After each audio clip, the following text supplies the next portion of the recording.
Hi, I'm Wendy Murdoch. I've been hosting a series of webinars during the pandemic. I figured we might as well keep everybody entertained and learn something at the same time. So today my guest is Dr. Robert Bowker. He was with me last week on Wednesday, and unfortunately his quarter ran out. So we had to end that webinar, and we're back for the continuation. Bob, you just disappeared completely. Uh-oh, Bob, where'd you go? There, you're back. Okay, good. Let's get your, let's see, we have to unmute Bob. Sometimes the computer on his end gets a little tricky. Can you hear me, Bob? Yeah, can you see me? Nope, but I can hear you. Oh, there you are, you're back. Awesome. I don't know where you went. Anyway, so who knows if we'll get through it this time, but I'm sure I'll have Bob back again. And all of these webinars are recorded. They're up on my Surefoot Equine YouTube channel. Please go there and you can watch them. And I'll be posting an email out today for next week's guests. And if you are on my mailing list, you'll get that email. So you get all the registrations in one place. Go to go to murdochmethod.com, join my mailing list so that you get all those listings of the webinars. Got some great guests lined up for next week. All right, Bob. So we, maybe what we should do is just a quick little review of some of the points you made from the slides. You have the slides? Yep, I'm gonna share my screen. So this is where we started. Okay. Keep going down. There's a couple. Basically, the foot's going to be sculpted by the environment. Keep going.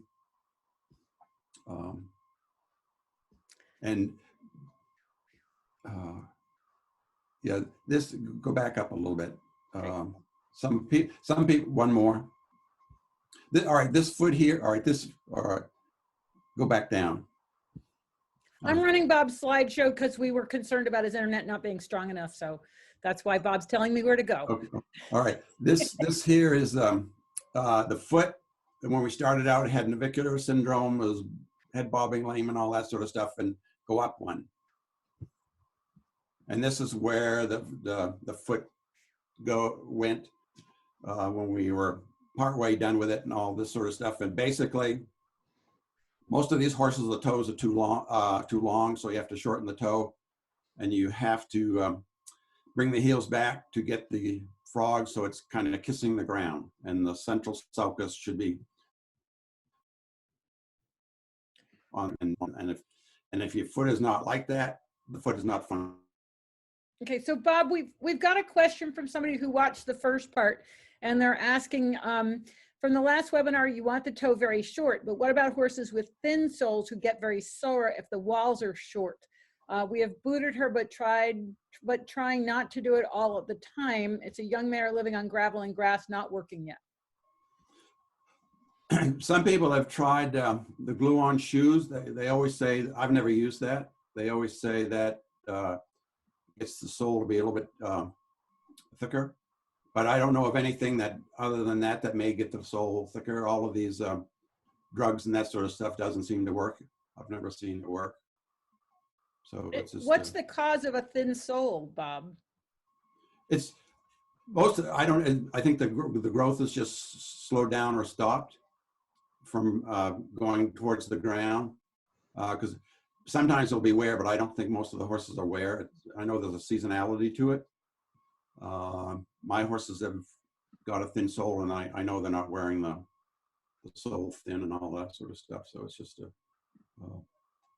outside of that, I don't have a real good explanation. I could give you what everyone says, but I don't believe them, so I don't say it. Okay. Okay.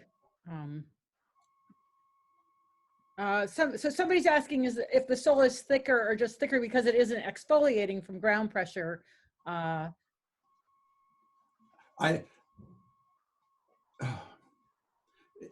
It depends on what it's on, but I don't believe it's exfoliating so much that it's making the sole thin. I don't really believe that. I mean, I'm sure if you put a horse on gravel, that sort of stuff, it'll wear down.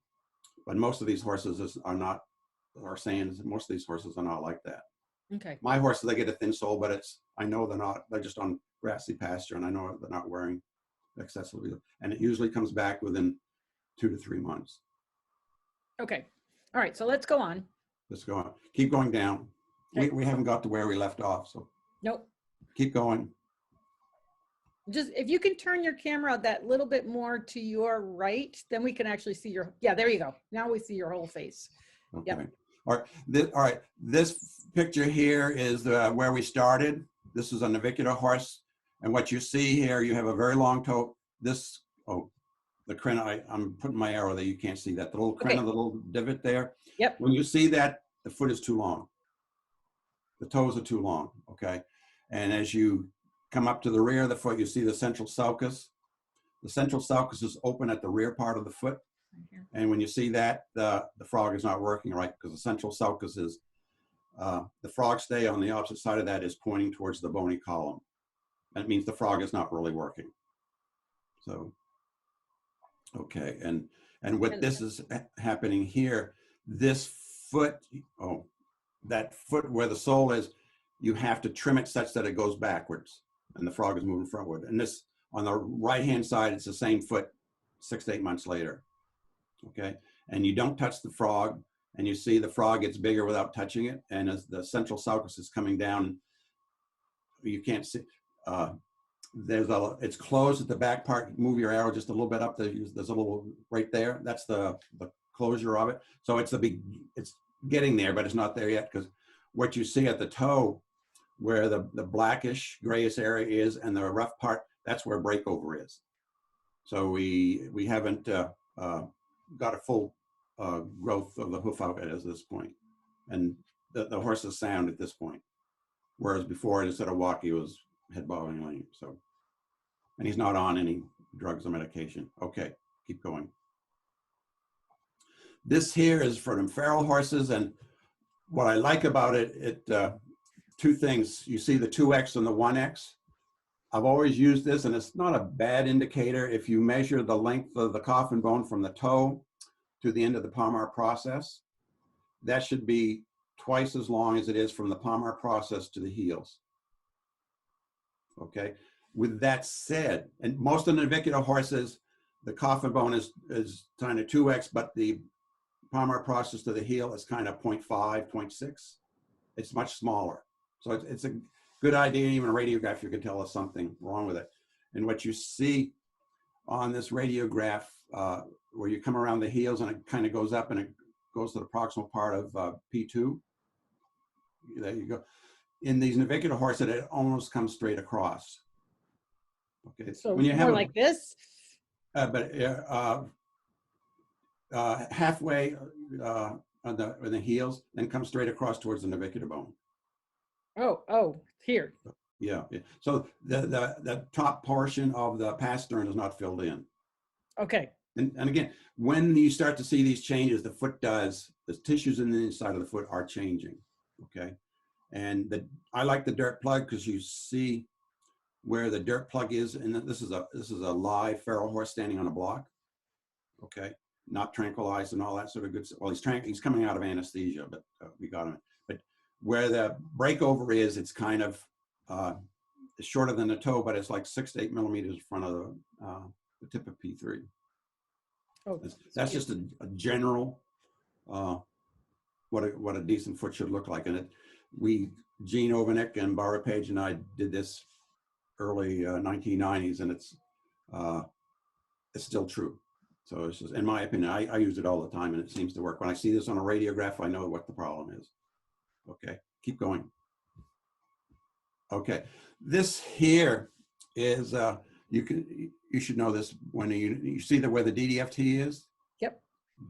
That whitish there is fibrocartilage in the DDFT, and what you see underneath where the frog is, there's you're just the epidermis, the frog tissue between the DDFT and the black area. You see these sheets of fascia coming out. Right. Okay. They are formed, and these here in the front part where your arrow is, they go down and attach to the frog itself. Okay. Okay. And the ones directly underneath the DDFT, they're going up and they're going to attach to the lateral cartilage as it moves to the abaxial layer to the sides of it. okay? And the frog stay is back here.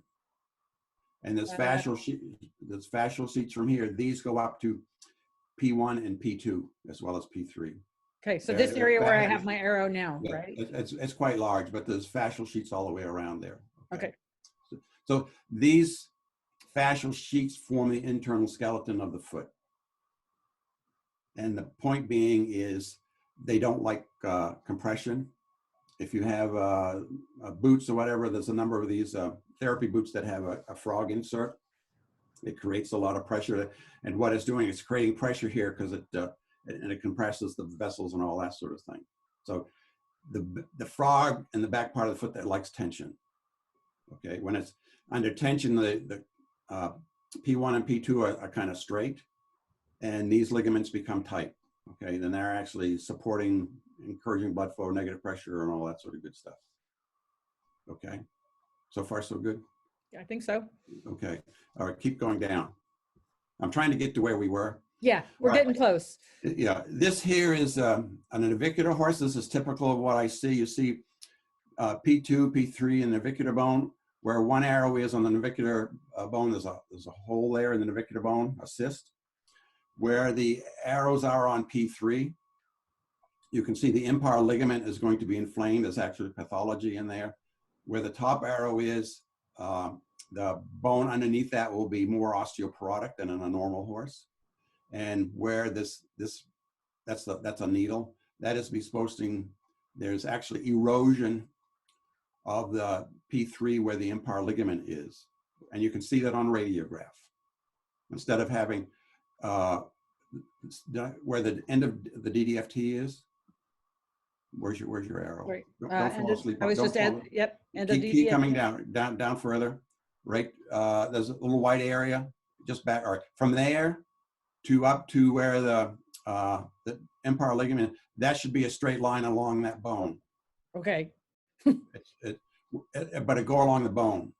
Okay. It should be a straight line. Okay. Got it. This is, you go back to where you were on where the DDFT is attaching. You go up, there's a little bulge here.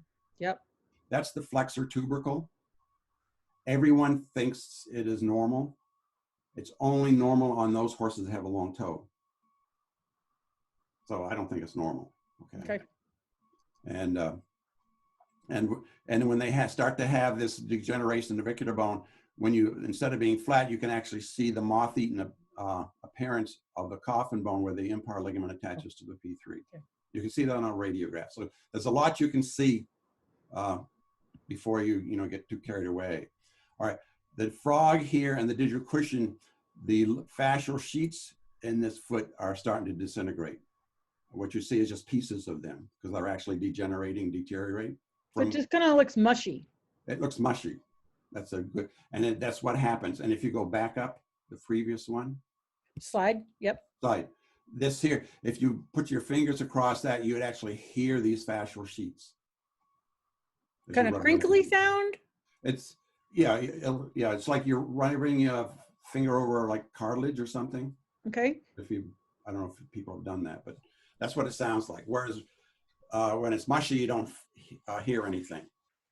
And this is a typical, and what you see with this foot here, the frog and the digital cushion will be all mushy because all these fascial sheets are damaged and destroyed. And the frog stay, this here is actually starting to point towards the bony column. Okay, so guide my pointer to the frog stay. How do I do that? Well, tell me where to go. Oh, okay. All right, where you are now. Yeah. The frog stay, that is just the horn. Okay, the frog stay is like a big bulge coming up over it. Okay. That would be the top part, and go back to your left, down to hit the horn, and you can actually build an arc like a graph. You're seeing a lot of graphs with this coronavirus. Yeah. And it peaks. That's what it is. It's a bell curve, but it's pointing towards the bony column at this point. Okay. And when you see that, the central sulcus will be narrow and it's deep. Okay. That's what happened. The central sulcus is not on the ground. Got it. Okay.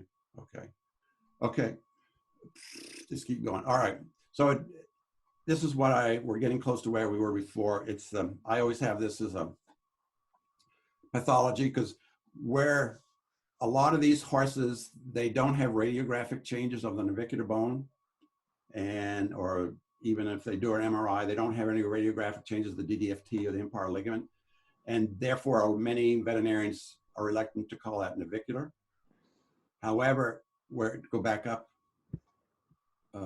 where the frog is starting to deteriorate, the digital cushion is starting to deteriorate, and the vessels underneath this DDT on the convex surface are all starting to deteriorate. The horse is sore, and it'll be sore in both legs, but they don't see changes in the navicular bone as yet. Okay. To me, and go back to that slide, this depends on when you want to call it navicular. I like to call it early, but it's a clinical diagnosis in that there are horses lame in both forelimbs, off and on. Okay, if you do a nerve block, it'll be lame in the other one. And so when I see that, if you start to treat the horse, the owner has a very good chance of getting the horse back. If you have to wait till there's a hole in the navicular bone and there's actually serious erosion between the DDFT and the navicular bone and the impar ligament, go back up one. And where the impar ligament attaches to P3, if it really gets a lot of very rough erosion, it means the impar ligament is shot. Okay.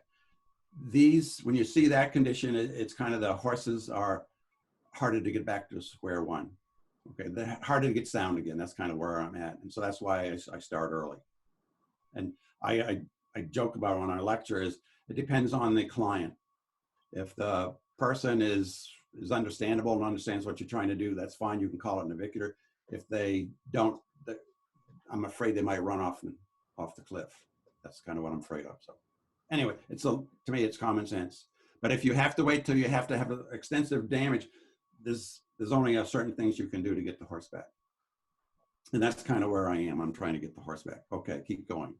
So the sooner you start to see some signs and you jump on it, the better off you are. Yeah, you can call it caudal heel pain, palmar heel pain, or whatever. But all my navicular horses I've seen, where I see changes in the navicular bone, the erosions, the DDFT, and the impar ligament, the frog and the digital cushion have been destroyed for years. It feels mushy when you open it up. Okay, that's kind of what it is, and that's kind of where I am. And like I'll show you some horses where that is happening. That you can actually see the fascial sheets start to break down. But the navicular bone and DDFT are perfect. They're normal, but they're still sore in both forelimbs. And if the person had come to me, I wouldn't have that picture.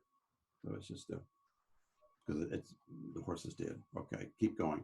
Or this here is my first navicular horse, and it had been sore, a few months before they first diagnosed it, that sort of thing, and they put shoes on, whatever they wanted to do. It didn't work out, so I got the horse, but there's so much damage in this foot. It's kind of a blind man could see the damage. Okay, so when you say damage, we're talking about the impar ligament. You see there's adhesions between the DDFT and the navicular bone. The DDFT is actually fried right through here. It's very friable, and you see the red and hemorrhage. But you see all the frog. You see a few of the white ligaments there. Yep. Right there, but you don't see the other end of it because it's been destroyed. They're all destroyed, and you see the digital cushion will be that. And what you're going to have is there'll be proliferative tissue going up along the DDFT, which is from the distal annular ligament of the digit. That's anatomical stuff, but it's just but that's kind of what you see. There's a lot more damage in the foot on these navicular horses before you even talk about the navicular bone and DDFT. So we've got two questions that, let me just get to them so that we don't get too many questions piling up. One question is, do metal shoes contribute to navicular? Yes and no. Okay. The yes is the way we trim, and I'm saying most everyone, the way we trim, we're afraid to come inside the white line. And I'll show you some bones later on. Okay. And what happens is the coffin bone starts to lengthen. The bone itself starts to lengthen to the point where the DDFT attaches. And I've done this in 35 3-year-old racing quarter horses. Where the DDFT attached the seminoidal line, and most all of you have heard of the seminoidal line if you've done any reading. From that to the tip of P3, it's between 31 and 32 millimeters in those 3-year-old horses. When you start to get navicular horses, they're 40 to 48 millimeters. Same breed and that sort of stuff, okay? And what it is over the years, the way they're trimmed, the people are afraid to come inside the white line, so the toe is getting longer. So when you put shoes on these horses, the biomechanics, the concussion and everything is just greater when you have a long-toed horse. Okay, that's the yes part. The no part, I have seen 4 horses that are in their 20s. They're race horses. I've followed them, and the person who is trimming them, a farrier, has been following my work. I met him 20 years ago, and I radiographed his horses 3 or 4 years ago, a couple of years ago, I guess, and they all had short toes. I would call them, they had short toes. And so when you have that, the biomechanics is going to be different and all that sort of, but they had shoes. So that's, I have 4 horses out of 100,000 or whatever. But I think shoes can do it if you are conscientious enough to keep coming inside the white line when you trim. Okay. So the other question is, in the stage where we see changes in the frog, how can we reverse it? I think you just answered that, so that it doesn't progress to navicular. The short toe. Yeah.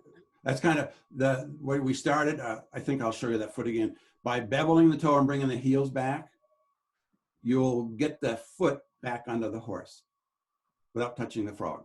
Okay. And I think I have a diagram to show that too. Okay. Okay. Keep going.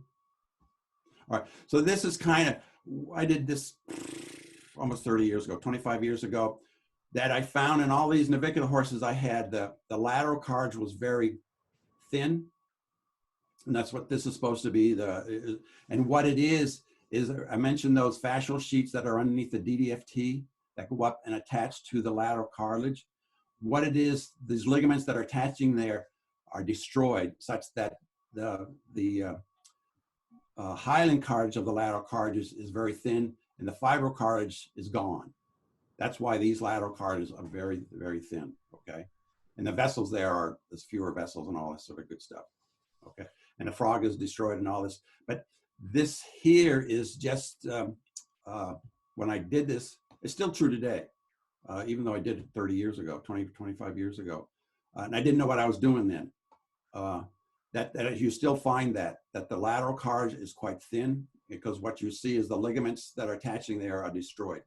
But those are in the frog and the lateral cartilage. And by the time they insert on the cartilage, there's nothing there, okay? Okay, and again, this 10%, in all my navicular horses I've done, I always say the lateral cartilage at the level of the navicular bone, if you measure it 3 different points, it's always less than 10% of the width of the foot. Very few are 10%. They're usually 5, 6, and 7% of the width of the foot. So it means they're very thin. They don't do a lot. Okay. Okay. Keep going. All right. This is a typical of what I see, but it's an 8 or 9 year old warm blood. It was navicular. It was an insurance case. They first diagnosed it, and they veterinary knew me and all that sort of stuff. And they tried, what do you call it? Corrective shoeing and all this sort of thing. And they tried it for a month. It didn't work. So they sent me the feet, because it was an insurance case. And what you see here, you see where the yellow arrows are. The lateral cartilage is quite thin. There should be some cartilage on the about a third of the way in of the square, the rectangle. So it should go to here? The cartilage, go to your right a little bit. You see that white line? This one? Right. There should be cartilage between that and the lateral cartilage. That should all be cartilage. Oh. Okay. Okay. Okay. Then if you see where those 2 yellow arrows are, if you follow this down here, you see how white this is at the top? Oh, you can't see my arrow.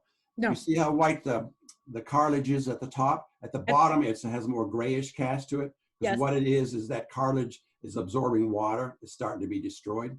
The bottom part is being destroyed. Okay. Okay. And you see the same thing on the other side, where there's actually a fracture or break in the lateral cartilage where the top arrow is. Okay, here? Yeah. Okay. Yep. And again, when you follow it down where I've covered up by that island of hyaline cartilage, there is the cartilage is being destroyed. So the cartilage should look like this nice white It should be white. It should be like your teeth, white. Right. Okay. And so whenever you see anything that's like red, purpley, that's really it'll bad. be grayish color when it's starting to do, when it starts to absorb water. But if you measure the thickness, you have to do it at the same level. You'll get an idea of what is happening. Okay. Okay. And what you see in between the two lateral cards, you see all that yellow. That is where all the myxoid cells are that start to. Oh, in here? Yeah, that's kind of where many of them are. And then from there, they'll spread out through the foot. But you see there's little chunks of white there through it. Like this chunk here? Yeah, keep going to the other side of the foot where the square is, you'll see little chunks. Those are these fascial sheets from the frog stay going up to P1 and P2, as well as from the underneath the coffin bone to coming back here. Those are tidbits of it. Those ligaments are being fractured. They're broken down. That's what you did. And they Do you have a picture, a comparison of a healthy foot? Go one more. Okay. All right. This is just a higher power of this. You can actually see where things are. Okay. Keep going one more. Another one. This is all right. This is what, all right. Keep going one more. You'll actually see the histology. This is what the histology, or a gross specimen. Okay. And it's a good foot, but it's not, you see that a lot if you look a lot of these horses where you see how thick the lateral cartilage is, but you see where that thin white line was on the previous one. Yeah. To your left.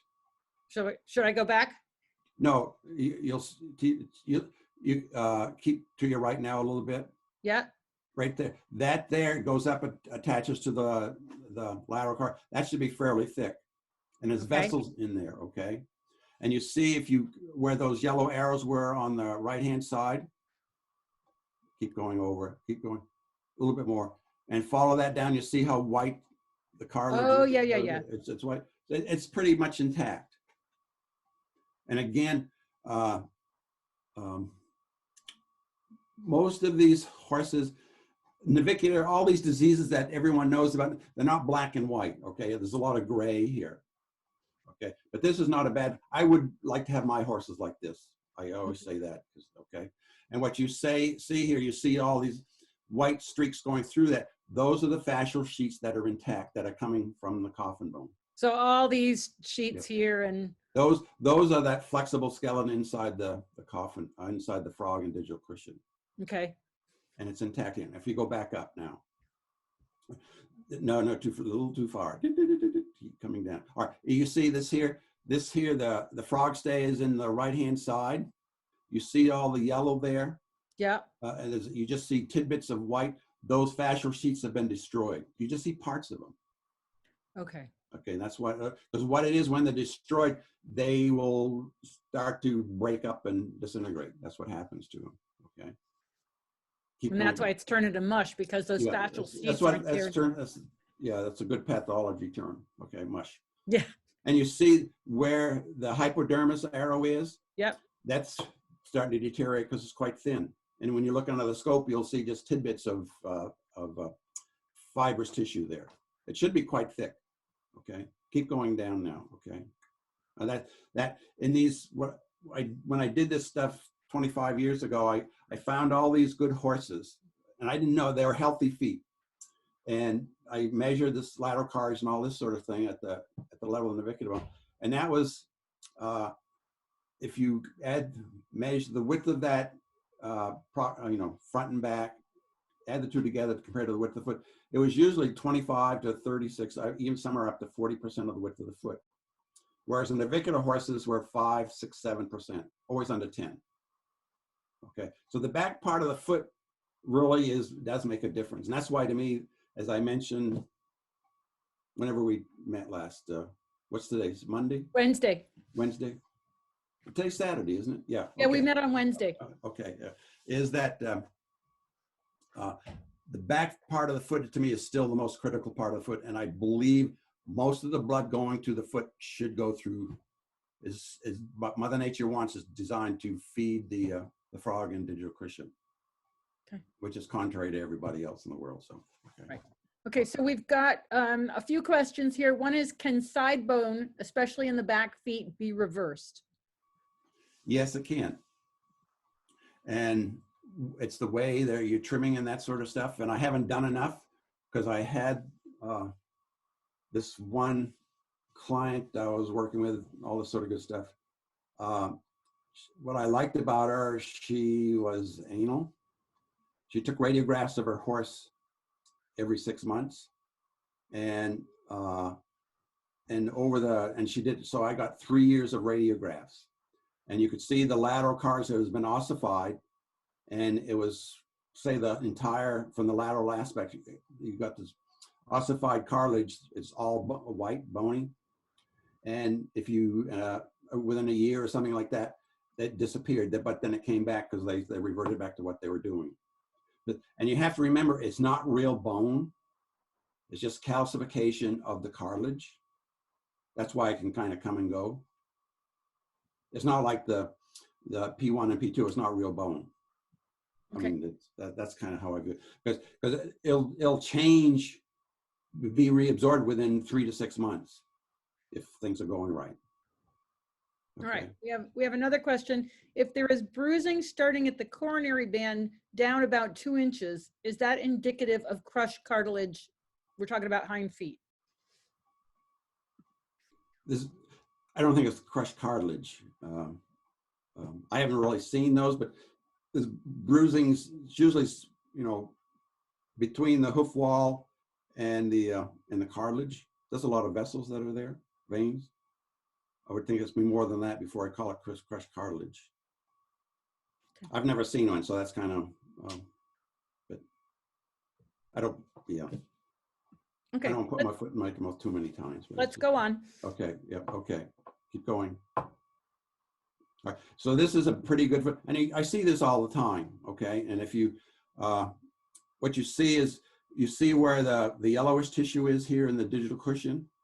Okay, yep. But you see white going through it. These fascial sheets will pass through that if it's healthy. And what they are, they seem to disappear here because the ones from the frog stay are going forward towards P3, P2, and P1. Okay, and the ones that are coming from the front are coming at an angle. They're going up towards the pastern, but they're going up toward the back part of the foot. Okay. So it's not a straight line. We're looking at curved lines. Yeah, but the foot is cut perpendicular to the ground. Right. Okay. So it's and the darkness there. This is a foot, I think, filled with India ink. So it's black. So it's just, and you see, or the frog is here where the hypodermis. Yep. Can you remember? It's fairly it's white anyway, and it's usually fairly thick. Because those ligaments, that's what they insert in, the hypodermis. And that's the vibration destroys that right off the bat. The racehorses, you'll start to see that hypodermis start to disappear in 3-year-old racehorses because the vibration is just coming right up through the foot. And so the ligaments no longer, the fascial sheets no longer have the insertion on the frog is no longer as strong as it should be. Okay. Keep going. All right. So this is a bad foot. And you can see the yellow there. It's more yellow in there where the digital cushion is, and it's because all the fascial sheets have been destroyed. So you see a little bit of grayish through there, but those are tidbits of the fascial sheets. Yeah, it's hard to see even gray bits. Yeah, but you see, it's more yellow there, and yep. That yellow is, it's like 2 little marshmallows. Yep. Okay. There's one here and one here, right? One here and one on the right-hand side. Yep. And that is where it's just there, and cells go out from there to go throughout the back part of the foot, frog and digital cushion. And the myxoid cells are what rehab the foot. It brings these damaged ligaments back to damaged fascial sheets back to normal again. It can do that. Okay. Keep going. This is the same thing. All right. This here is it's a domestic feral horse. What it was a feral horse that was adopted at 6 years of age from the BLM, came to Michigan, et cetera, et cetera, et cetera. But the person who adopted, she had a good heart and all this sort of stuff, but she didn't know anything about horses. So she just put it in a paddock, and they kept throwing hay over the fence for 10 years. And then one day the horse got spooked and ran through the barn and shattered his head, and I had to put the horse down. So I got the feet. And what you see here at the width of the foot is B, okay? A and B are the thick lateral cartilage, and it's about a third of the foot is lateral cartilage. But when you look very closely in the, say, the right-hand side, you see the, that's wonderful. Yeah. Oh, good. You see the lateral cartilage on the outside is white, okay?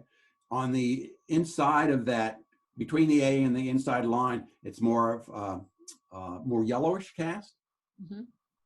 Those are the insertions of the ligaments coming up from underneath the coffin bone. And what you see in the middle, you see these arcs of fascial sheets. Yep. You see? All right. Those fascial sheets are there in all horses. But in this horse here, the horse was mostly on the back part of the foot. And what it is, these fascial sheets are under tension, and that's where they become more robust and they get thicker. Even in a bad horse, when you don't see them, all those same, it's usually 4 or 6 fascial sheets that come up from the coffin bone, they'll be, you see where the DDFT is? Point me. Just right where the line's going through the DFT, that yellow there. There's a space underneath that caudally. Where the line's going, oh, okay, this is the DDFT here. That's the Yes. DDFT. There's a space going, those fascial sheets, they're very thin. They would still be there. And a horse was just a backyard horse, wasn't doing anything. But you see, they don't develop into a stronger, robust piece of fascia for support and all this sort of stuff. And when you feel this, you feel the back part of the foot, that will feel all as hard. It will feel very hard because that's what it is. And what you see there you see the digital cushion? You Yep. see those arcs going across? Those are fascial sheets that arise from underneath the coffin bone, okay? And you come back the back part of the foot, you see these little circles of fascia. These ones here? No, that's something else. You further up to, yeah, you see the white areas, circles of white areas here? Am I at them? No, where, oh, that's my arrow. You see the arc going across from left to right, the 2 A's. Yep. And then they're coming out there. Those ligaments are actually inserting on the lateral cartilage, all right? Okay. Caudally, you see a circle, rings of white tissue. Those are the cross-section of those fascial sheets that arise from the frog stay and going up to P3, P2, and P1. So like here where my pointer is, that circle? Yeah, they're bungee cords going from up to P1, P2, and P3. That's Okay. why they're like that. And to go back here, when you thought you saw what you did, Oh yeah, those little circles down there? those little circles down, those are the artery to the digital cushion. Okay. You see, there's 2 of them. You won't find them in many anatomy books because they say it just disappears and doesn't do anything. But it arises from the palmar digital artery. And once it goes through here, it's going to the frog and it divides into 8 to 12 arteries that pass through the frog. And that's supplying the tubules of the frog. Okay. And why I'm saying I'm trying to write a paper on that is that when you see a frog that has a swollen area that's bigger than what most of them are atrophied, the tubules there are much larger than anywhere else, and they're just engorged with blood. And if you look at that, all right, go back up, keep going. I need a sagittal section. Keep going, keep going, keep going, keep going, keep going, keep going. Keep going. All right, right here. You see where the frog stay is? Yep. In front of that, that should be the swollen part of the frog. The tubules on that area there are, it's kind of 1.5 to 2 times what they are in the front part of the frog or the back part of the frog.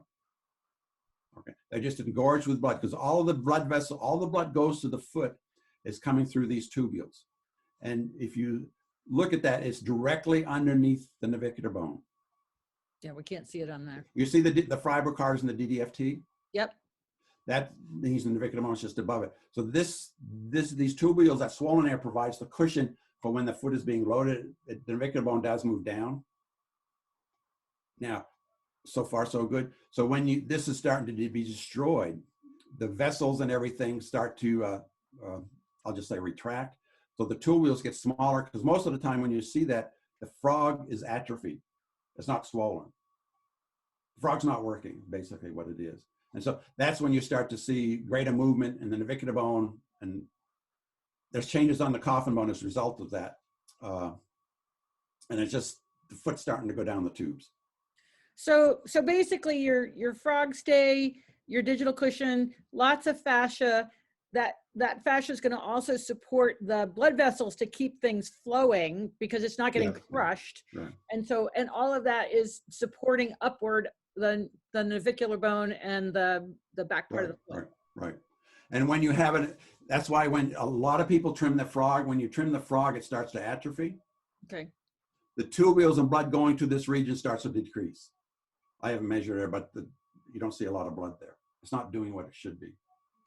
Okay. And then when you start to see that, the vibration starts to get greater and greater, and that's when the fascial sheet starts to disintegrate. Okay. So again, what I said on Wednesday at the beginning, every time you touch the foot, you'll change it for better or for worse. And so there's a lot of changes you see in the foot way before you get to these clinical signs of navicular or laminitis or whatever. Okay, the foot is changing it's just the way you trim. And most of the time, people trim so they're outside the white line, so the toe is gradually getting longer and longer and longer. And so the biomechanics is changing. But at the same time, the coffin bone is actually remodeling, and it's also moving forward. Okay. We'll get that at the end. All right, so we've got a couple of questions. One is, in many of these navicular feet, the horses are cracking out the quarters. Do you have any idea why? There's this movement there. The hoof is on the ground. Too much pressure there. Okay. Cracks. Like I said on Wednesday, the hoof is a decoration. And I realize that upsets most people, but there shouldn't be a lot of load on the hoof wall. And that's why if you have a barefoot horse and the hoof gets to the ground, the first thing that does, you get a crack, either at the toe or the quarters or whatever. All right. Another question, are there various natural hoof shapes to consider when rasping or trimming? I think they're all man-made shapes. They should be round. That's kind of what I want my horses to have, is a round. There is some genetics, but I always believe if you had to have a practice based on genetic structure of the foot, you'd have a small practice. Okay. Because the foot is very malleable, and everyone thinks it's porous. It shouldn't be porous. That's something. I'm sorry. I'm starting to get too carried away here. Okay. All right. Okay. I got another question. What do you mean by a good foot is not a sound foot? But I'm not sure I've heard you say that. Yeah. A good foot, a sound foot, it just means it's not sore. Okay. Yeah. And what I call a good foot, it means the tissue inside is healthy. Okay. So a sound foot, just because it could be sound today when you move it, and tomorrow it's sore, but it means that what's happened inside the foot is broken down. A bruise or abscess of whatever. A bruise or abscess can happen but sometimes it starts to break down. It means the tissue inside is deteriorating, and I don't want that in it. That's what my definition of a good foot. Okay. So somebody's asking, you should not trim the frog. Right. Vets and farriers in the late 1800s agreed on this. Do not touch the frog or sole under any conditions. They were even saying thrush. I'm not there with that, but that's good. Okay. I'm going to hold these other questions till we go forward a little bit. Okay. Keep going. Yeah. Okay. Yeah. We're back. I'll keep going. Keep going. Okay. All right. All right. So this is kind of what we did with all these horses, and usually horses that have pretty good feet, the thickness of the lateral cartilage is about a third of the foot. If you add the two thickness of the cartilage, the width of the foot, it's about a third. Sometimes they're better than that. But all my bad-footed, what I call bad-footed horses, is all my navicular horses I got, and I measured these. The thickness of the lateral cartilage was about, we say 10%, but most of the time it's 5 and 6% of the width of the foot. There's nothing there, because what it is the insertions of the fascial sheets are deteriorating. Everything's just going down the tubes. Okay, all right, keep going. And this here is, I didn't know the relationship between the lateral cartilage and digital cushion until we did this and the students put it into a graph. And what it is, the blue dots are from the hind feet and the red dots are from are 4 feet from this. Oh, the blue is up 4 feet, the red is the hind feet, but they're all from the same horses.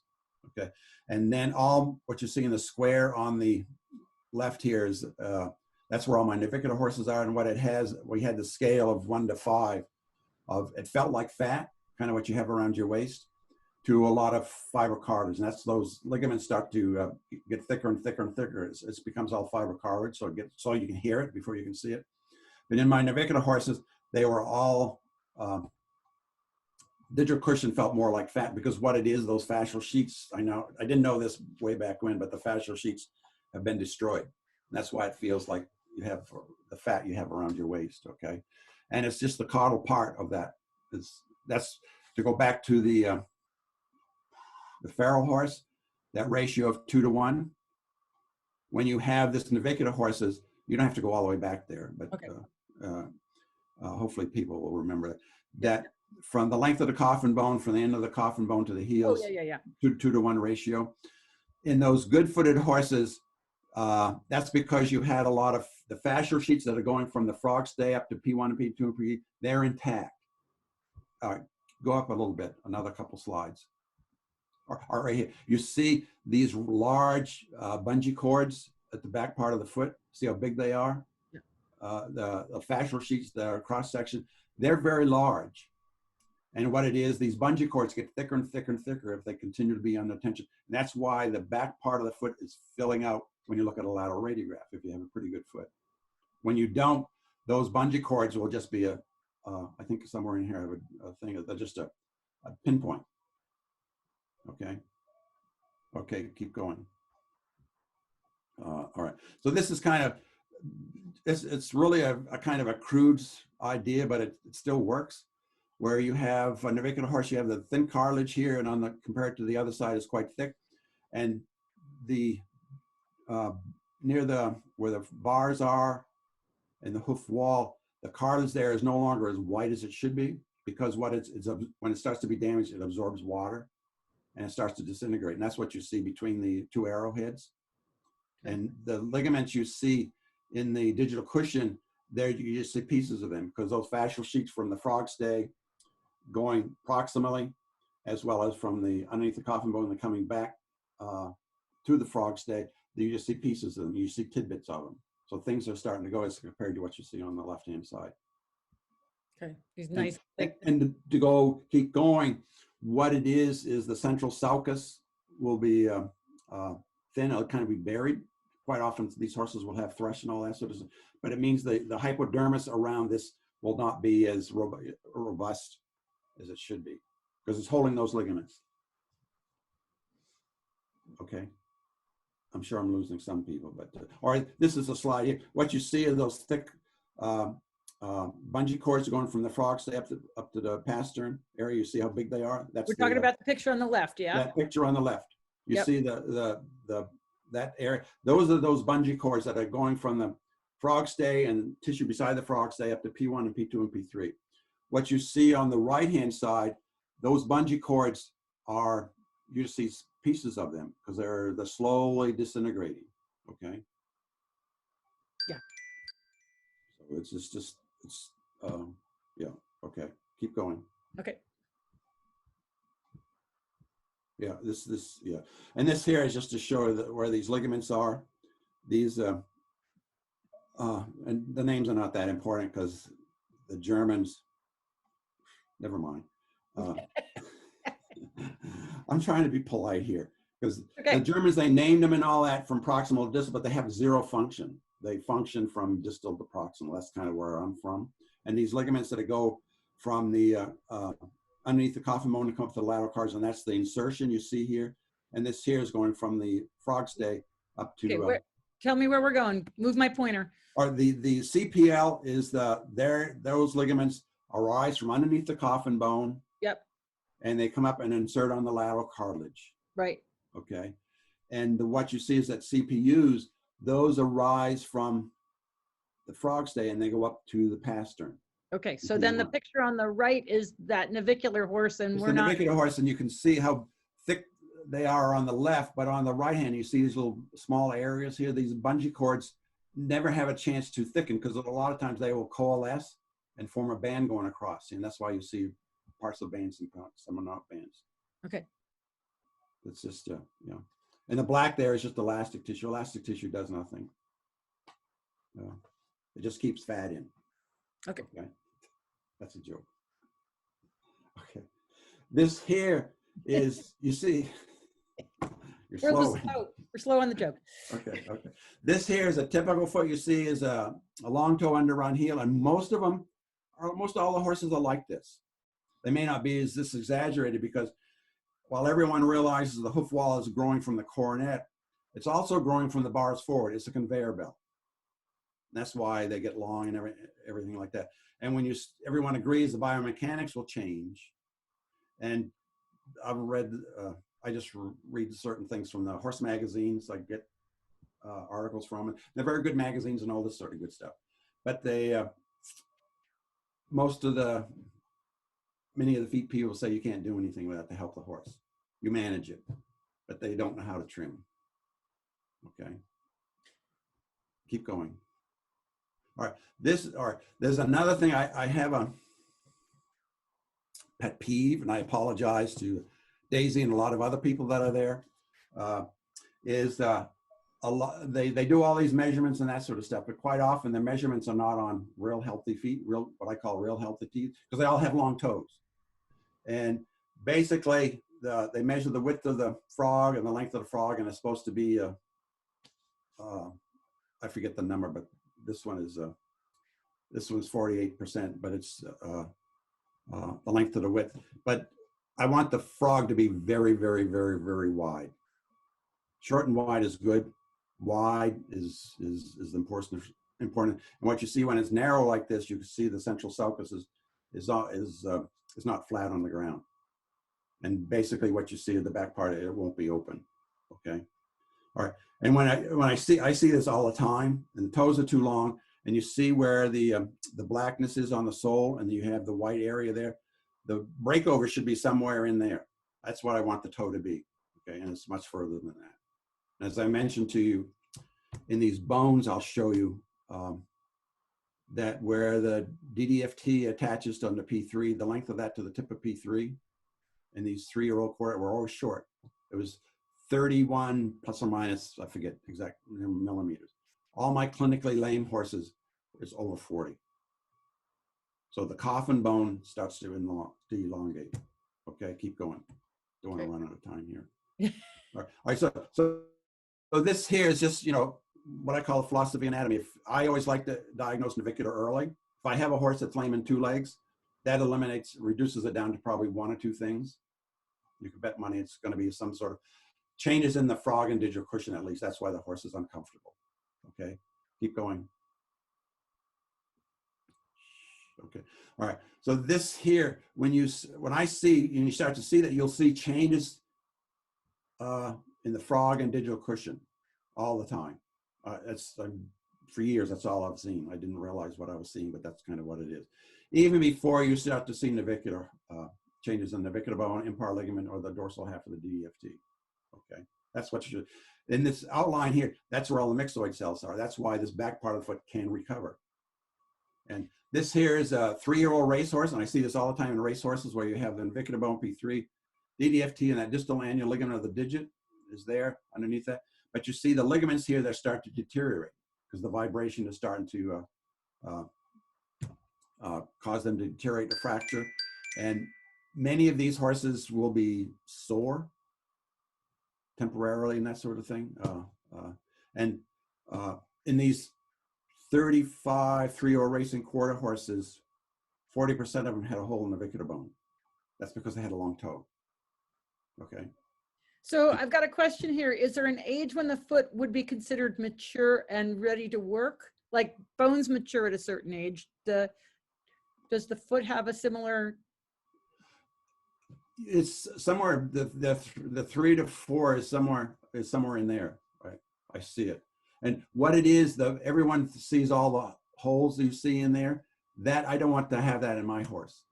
The porosity is due to you're loading the wall nearly 100%, and when you see all those holes there, there's a lot of osteoporosis. So the bone is going to continually remodeling. That's what happens when you have like when you get navicular, quite often the toe collapses, you get a crushed toe. It's because there's no bone there. And it's happened years before. Okay.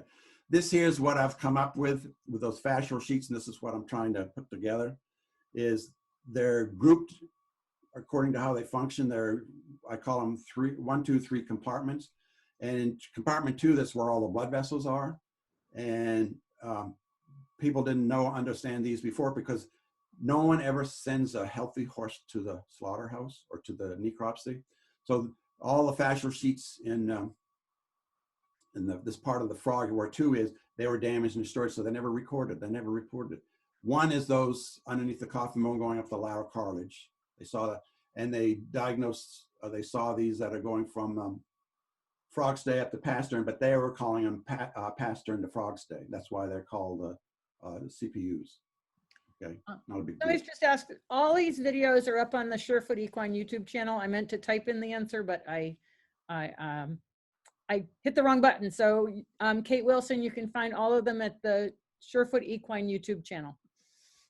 Okay, so in navicular horses, all my navicular horses for the last 25 years, 30 years, whatever it's been, all these ligaments have been varying degrees of destruction. And I didn't realize what they were, but they always felt it feels like fat. But I want my horses not to have too much fat in the frog and digital cushion. If you have a lot of fat there, it means it's trying to recover, because the fat cells, myxoid cells are associated with fat cells, associated with cartilage and all that sort of stuff. That's when you see the fat. So Bob, I remember when I was with you last year at your lecture, and we looked at this picture, and I was having heel pain at the time. And we talked about the fact that the human heel and cushion in the human heel, it actually looks an awful lot like this picture. Mm-hmm. Yes, I'm working with a physician in Australia, and she's starting to look, because she's after the small microvessels I see there. She thinks there might be in the foot. So yes, they do look like this. And when you get plantar fasciitis, those ligaments are starting to destroy. Okay. I don't know if that's the... And the fascia sheets can regrow, right? Yes, because of the myxoid cells there. Right. You see, I don't see the myxoid cells in the dermis between the hoof and dorsal part of the coffin bone or underneath the coffin bone. We're on the drawing right now, Bob. What picture are you on? That's wonderful right there. But you mentioned myxoid cells here. Myxoid cells are distributed throughout there. Okay. Underneath the coffin bone and where the laminar are on the dorsal surface of P3, there are not myxoid cells. I've never found them there. So the point being, you can rehab the back part of the foot, and the front part of the foot,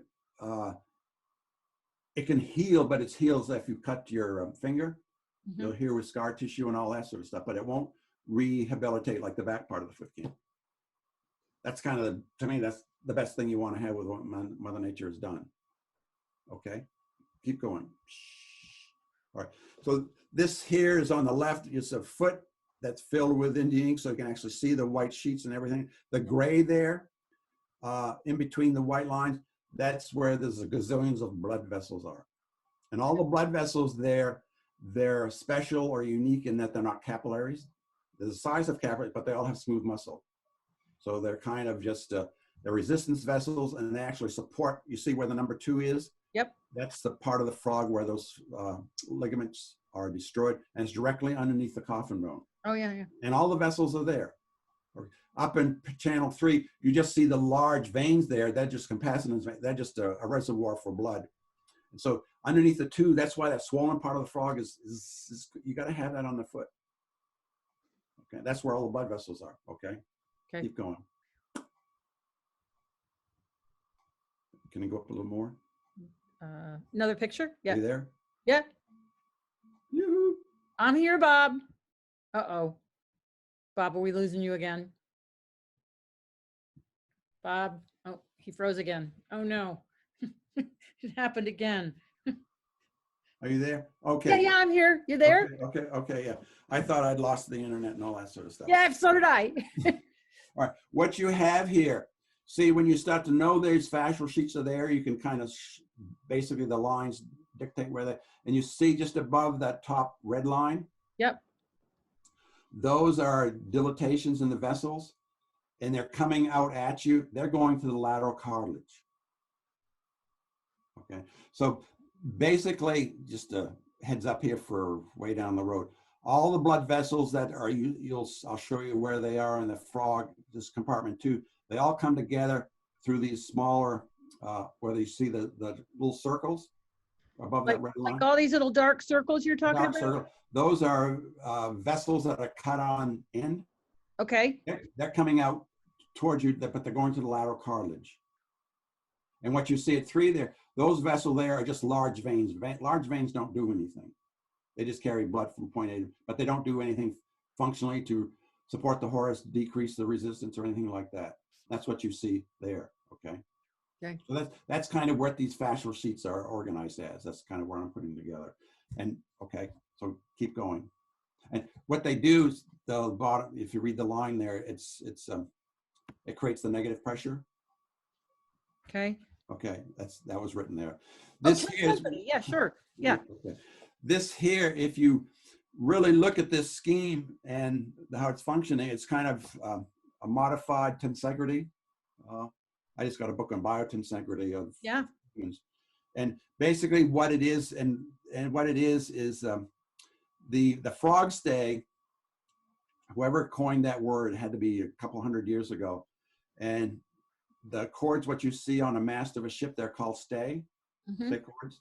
And they actually supporting the mast. But how they're supporting it, they actually take a lot of the load off the foot, or off the boat when the wind is blowing against the sail. This here, I believe, is these ligaments are doing the same thing. Because when the coffin bone is on the ground and P1 and P2 are kind of vertical, and the frog is on the ground, central sulcus is flat, those ligaments become taut. So the load and everything can be distributed along those to the vessels. The vessel, they have to get the energy, the vibration energy out of the foot. Otherwise, it just stays there and disintegrates the foot. Okay, are you okay with that, Wendy? Yep. I've got a question. Are the bars considered part of the sole, and should the bars also be left alone? Trim them to the level of the sole. It's kind of a general rule I have. I don't go after them. I don't dig them beyond the sole, because the bars, you have lamina there. Yes? Yep. Okay, you have lamina, and they form tubules. What the lamina do, they actually form tubules in the foot.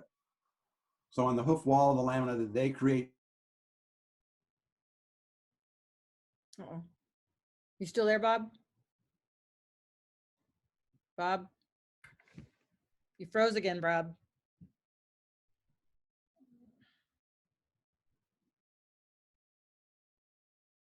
If you're a trimmer, you have a foot and you see black pigment on the foot. Okay, you froze for a second, so just say what you said again. If you've the function of lamina are to create tubules, both on the dorsal hoof wall and the sole. Right. Okay. So but on the sole, not only do they create the sole, but they're actually, the sole is migrating forward. And this part of it's going back to the heels. Okay. And if you have pigment that is on the sole, and if you can actually use that, because you'll see the pigment over a period of intervals, however you trim, that black pigment will move towards the toe or to the quarters or wherever. Okay. Mm-hmm. You're still there. Okay. So, yep, so it's always moving. Yeah. But this tensegrity is, these ligaments are the inside of it. That's the flexible skeleton. And the flexible skeleton is destroyed through vibration. Oh, here's a question that you've mentioned this a couple of times, and I think it needs a little more explanation. Can you explain, when you say that the central sulcus might not be on the ground, and take it that as the toe grows forward, the central sulcus does what? If you take what I showed you before, if you take your hand put your thumb and index finger together and try to get your webbing between your Hang index on. finger. I'm going to make you big so that people can see what you're doing with your hands. You're trying to do this, okay? Okay, move your The hand webbing towards is the here. left The a little. webbing is here. That should be, when you look like this, that's what Bob, you want move your your hands to the left, my in left. front of the camera. There you go. It should be, so the central sulcus is very shallow and wide, Yep. okay? When you start to atrophy, the frog is not working, it starts to involute going down like this. Oh. Okay, that's what happens. And again, the foot I showed you that went from the digital cushion, where a narrow atrophied frog, the central sulcus was deep, it became more shallow. Okay. Okay, that's what happens. And that's when what happens, the back part of the frog gets wide. Okay. Okay. All right. So let me go back to screen share here. Okay. Okay. Okay, continue. So what it is when that central sulcus starts to get buried. Oh, don't do it. Wait a minute. Sorry. It starts to bury. You see this central, where your black arrow, the white arrow is pointing to the frog state. Above it, you'll see it'll be kind of hypodermis where these fascial sheets are pointed, and where that central sulcus starts to involute and go deep. This frog state starts to be pointed towards the back part of the navicular bone and DDFT. So it starts pointing to a different direction. Such that when the foot is on the ground, these fascial sheets are no longer taut. They're flexible. They're not doing anything, okay? Oh, wow. Okay, that's, yeah. Your hand demonstration was really good. That really helped. It's kind of I used to be able to do it quite well, but as age. Okay. All right, this here, so all those fascial sheets are like this spider web. The spider web is kind of like under tension. And you see it's between these branches of the flower and that sort of stuff, so it catches bugs and all that sort of stuff. But if you took one of these branches and moved it towards the other one, that spider web would collapse. Right. And it's not going to catch the bugs. Right. So it's the same thing that when the frog stay is not on the ground, the frog is not really working. Got it. Okay. Or keep going.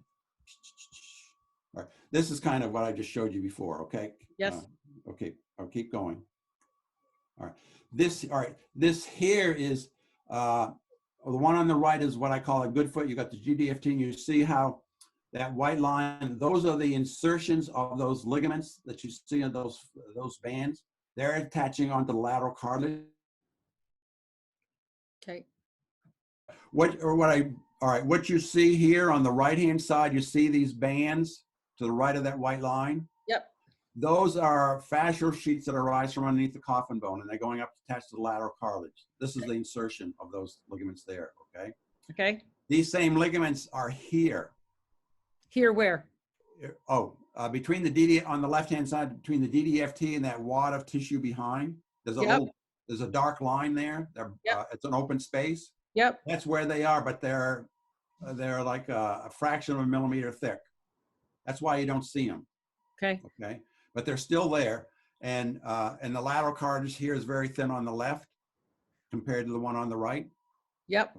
So this foot on the left is varying degrees of deterioration, put it that way. It's not being used. It's kind of like a couch potato. Okay. Okay. Keep going. All right.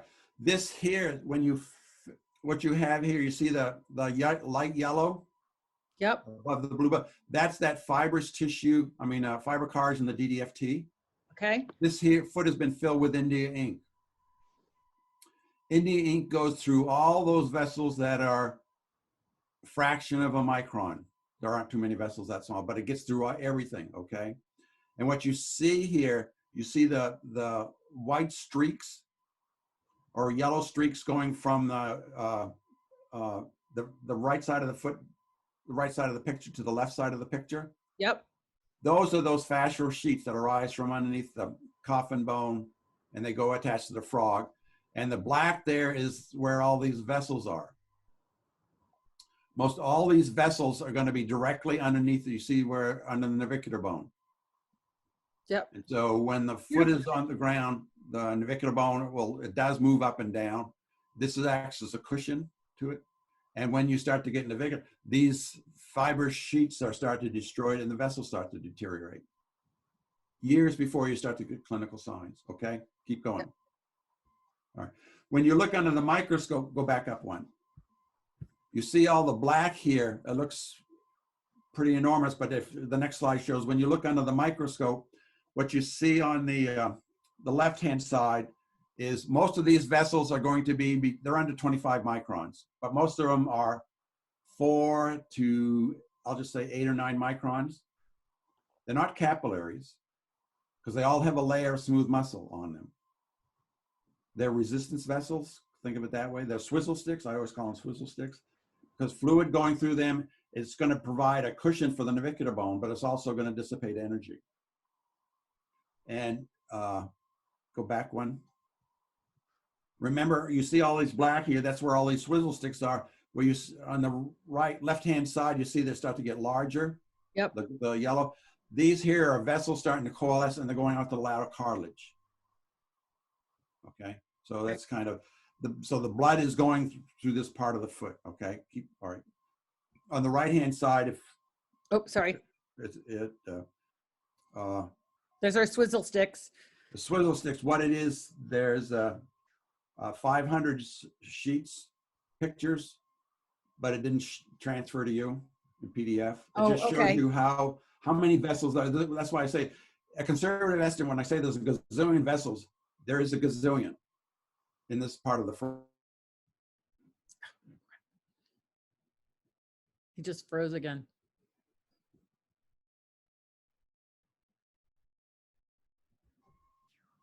Oh, come on. Oh, there, you're back. Okay, those vessels are damaged. There's a gazillion of them, but they're small. They're 4 or 5 microns up to 8 or 9, most of them, but they're all under 25 microns. There are no large vessels there.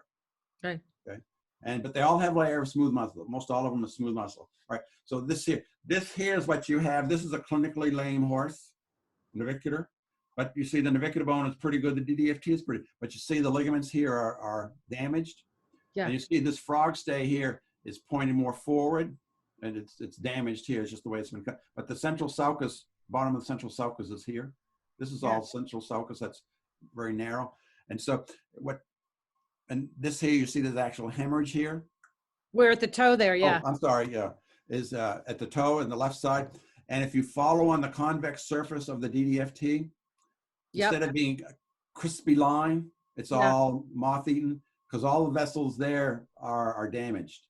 So Bob, when we talk about the central sulcus being on the ground, if I fell along the bottom of this frog where it goes way up, it really should be like almost a straight line. Right, the way in between your thumb and index finger, you put your 2 hands together, that's as deep as you should be. Yeah. Wow, so by looking at this and seeing how, like, it's up like 2 inches. Yeah. It's not. It looks like a person on a high heel. If you look at it, it's kind of like, you know. The whole back part of the foot is pointing towards the navicular bone and DDFT. So all these ligaments are, go one step further. All those ligaments are going to be towards the navicular bone. All right, they're not going to do anything. Right. So, all right, now you see underneath the navicular bone, you see there are some ligaments, fascial sheets that are there. You see these bands, but they're broken. Yep. What you see above that frog stay is hardly any because they've all been destroyed. Yeah. Okay. It really does. I mean, when you look at the cushion, it looks like a woman in a high heel. Yeah. Okay, go to the next one. I think I have some more here. All right, so when you trim, is you have to come inside the white line. I do it every time when my trimmer's here. Mm-hmm. And basically what you see this diagram, you have the sole here in the white line, and the hoof is in blue, is if you put a shoe on, you're going to trim on the outside of the hoof wall. Yep. Be on the, okay. And so that's where breakover will be. But if you trim at the junction of the white line and the sole, that'll be between the blue and white spot. Yep. Okay. The breakover will be shorter than what it was if you wait till the toe. But to get inside the white line, you have to start your raft somewhere on the sole. Yep. You go through the white line varying degrees. And at the sole, you're only going to remove a fraction of a millimeter. You're not going to remove very much. And then you're going to start to, but the white line here is quite deep. It's quite thick. And that's what you have to do to bring the toe back. And you'll bring the heel back at the same time. Okay. And by doing that, you're bringing the hoof wall and you're bringing it back to surround the central sulcus and the heels. That's what you're trying to do. And this is a great illustration, Bob. And what you try to do, if you do it slowly, I always tell people, if you have a trimmer or farrier that are interested in doing this, if you do it once a week, okay, if you do it, and the thing, what you do is take pictures, you got to have a ruler in the picture. Because once you see the foot is changing, if you trim it on Monday with a ruler and pictures and all this sort of stuff, you'll see changes. You come back on Saturday, Friday or Saturday, you'll see it changes in that foot. If you don't have a ruler, you won't see them until they're very dramatic. Okay. Okay. And what I say, this, you do a little bit at a time. And what it is till you get confidence. And because what it is, the foot is growing down from the coronet, it's growing out from the bars. Okay. What you're trying to do, you're trying to trim more frequent than that.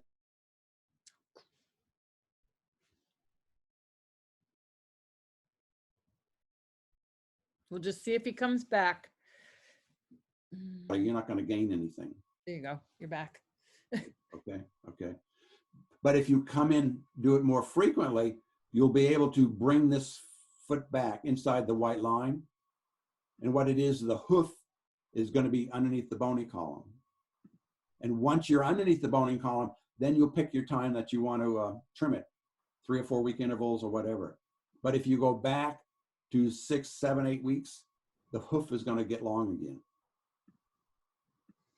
So the frequency, increasing the frequency so you can decrease the quantity. Right, yeah. I mean, when if you trim it frequently initially, you're not going to remove them. It's not going to take you very long. Get the owner involved. Okay, you're with a rasp. But if you don't come back weekly, once or twice a week or whatever, until you start to see these changes, you'll remove a lot, but you won't come back for 4 or 5 weeks, and the foot's going to grow out to where it was. And with this trimming thing, and you trim from the sole, not from the dorsal aspect. You rasp. Okay. Okay. And when it doesn't work, I've had a few people call me up and say they're swearing at me, this doesn't work. And I ask them, they send me pictures, and I say they're trimming at 8 week intervals. Hello, you know. Yep. I try to be polite, but after a while, never mind. Okay, the next one. Okay. All right, so this foot is where we started. You see where the hoof wall is on the left? Yep. The hoof wall goes back to the heels. All right, you see the central sulcus is behind that, or half of it's behind it, okay? What you're doing, and you see it's narrow and everything like that, and the caudal part is going up towards the fetlock, and the heels are very small. This here is the foot 6 to 7, 8 months later, all right? And what it is, the trimmer I did this with, I love her. She is anal. It's always nice to get a woman trimmer because they're neat and all that sort of stuff. And I was getting 18 pictures a week of each foot, from each horse. We did like 5 of them or something like that. So we did a lot. Okay. And what you see on the right-hand side is the same foot 6 or 7 months later. And what you see, the central sulcus is getting more shallow. Yeah. Because the frog is getting wider. And if you have a ruler, you can actually measure how wide the frog is getting, but also the heel bulbs are getting more rounded as opposed to what you see on the left-hand side. Yeah, they're really pointy on the left. And you see the frog is getting wider. And it's that front part just underneath the navicular bone. And it gets wider without touching it. When you trim the foot, the frog tubules retract. And you see where this is, the one on the right, you see where the yellow is on the sole? Yep. At the end of the yellow is where breakover is. Oh, wait, down here. Yeah. It's just because it hasn't grown all the way down yet. That's where breakover, that's why if you go back one, that's why when you first trim, if you trim in the outside of the blue there, that's where breakover is. If you come in and trim between the white line and the hoof, that's where breakover is going to be. Okay. But if you start to do this, you're actually bringing breakover back in, but you're not removing a lot of hoof wall or sole.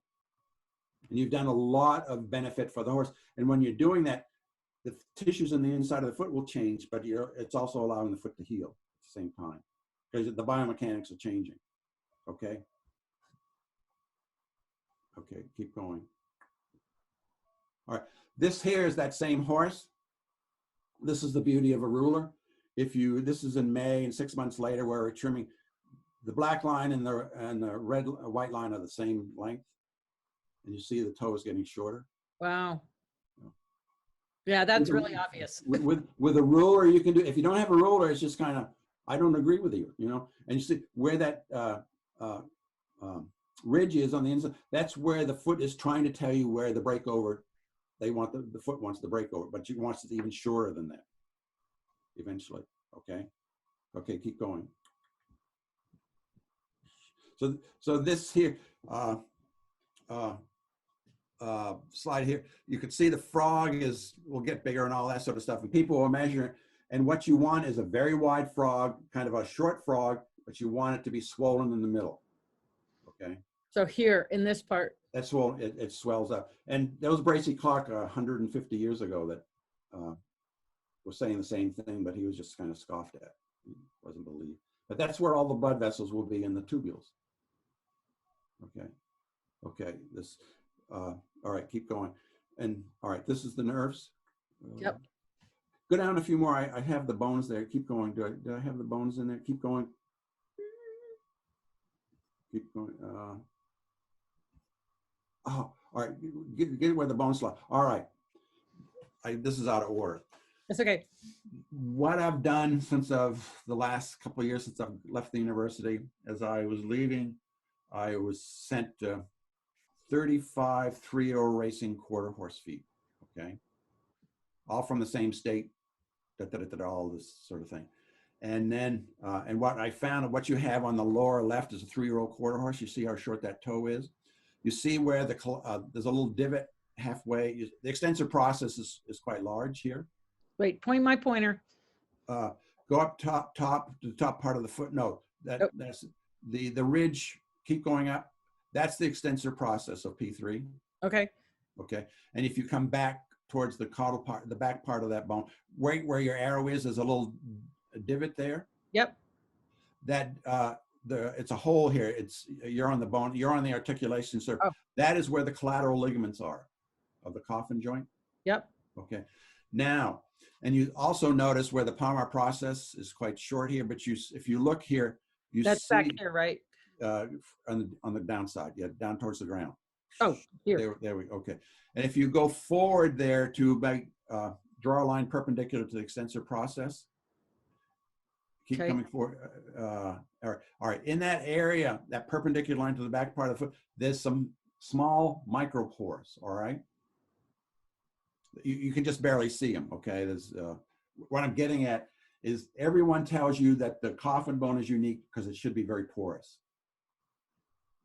Maybe your horse can be porous. I don't want mine to be porous because you're a woman and all this sort of good stuff. And if you go to your doctor and the doctor came out and told you, I got some very good news for you, Wendy, you'll be able to jump higher and that sort of, because your bones are so light now because they're full of small holes. You'd be so furious, all right? Yeah. But we expect the horse to be like that. What you have here in these 3-year-old quarter horses, there are small holes there because what it is the movement between the hoof wall and the bone is different. When the foot hits the ground, the hoof is going upward and the bone is going downward, all right? And so there's movement between the two, and that creates connective tissue. The periosteum will go migrate into the bone. It's trying to stabilize it, okay? As the toe gets longer, those holes start to radiate out on the dorsal cortex because there's more movement between the hoof wall and the bone. Okay, all right, so you see the difference. You have a 20-year-old quarter horses on the right and the 3-year-old on the left. And I've got a lot of bones, and you'll see bones in between those two ranges. And what it is, all my navicular horses are like 42 to 48 millimeters from the semilunar line where the DDFT attached to the tip of P3. These 3-year-olds, it was 31 plus or minus fraction of a millimeter, and all 35. Okay. And so, and what it is as the hoof grows, it's pull on the periosteum on the coffin bone, and the periosteum will fill in and get bone deposited there, okay? On the top one, oh, not here, gee. So I don't like communication. All right. On the top one, you see is a 3-year-old, or 4 or 5-year-old standard bred from Sweden. I've been going to Sweden, and I mentioned where I go. They are near a racing track. Yep. And I have over there forelimbs and hind limb from 40 horses of varying age, from 2 or 3 up to 8 or 9. Okay. And what it is, you see the same thing as there. When they're young at this 2 to 3 year olds, you have a very short toe, very steep toe at the toe. And as these horses get older, the toe gets longer and longer and longer, especially in the standard breds, because they want them to have a long toe so they won't break stride when they're running. So Bob, if I can just see if I understand this correctly, that what we're seeing, like in the bottom one, the 3-year-old versus the 20-year-old, is that coffin bone is essentially getting longer. It's getting, the toe's getting pulled because it's a long toe, and the bone is actually remodeling, and the angle is changing, and it's also becoming more porous. Is that right?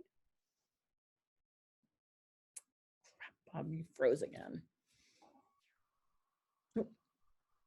Are you there now? Yeah. I didn't hear any of that. Okay, so I'm trying to kind of encapsulate this a little bit. So the difference between the 3-year-old and the 20-year-old is that the 20-year-old, the coffin bone's actually gotten longer over time because he's been a long toe, low heel horse.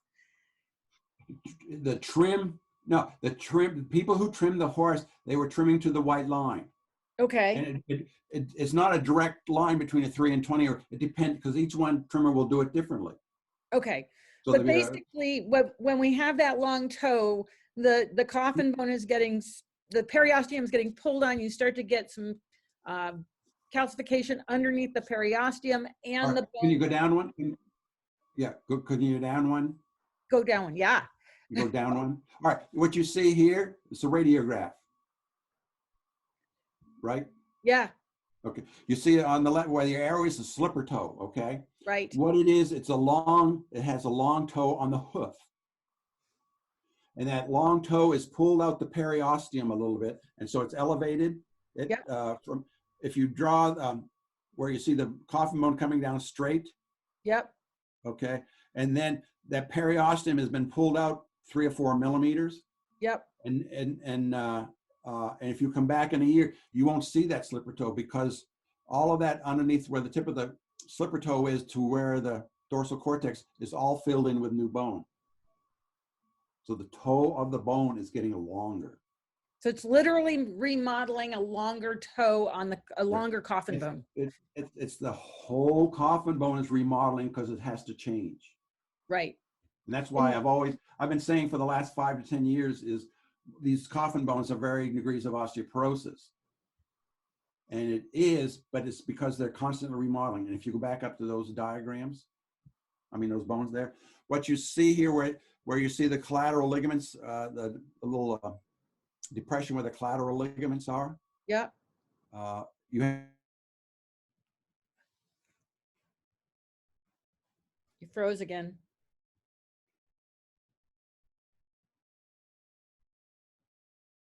Let's see if he comes back.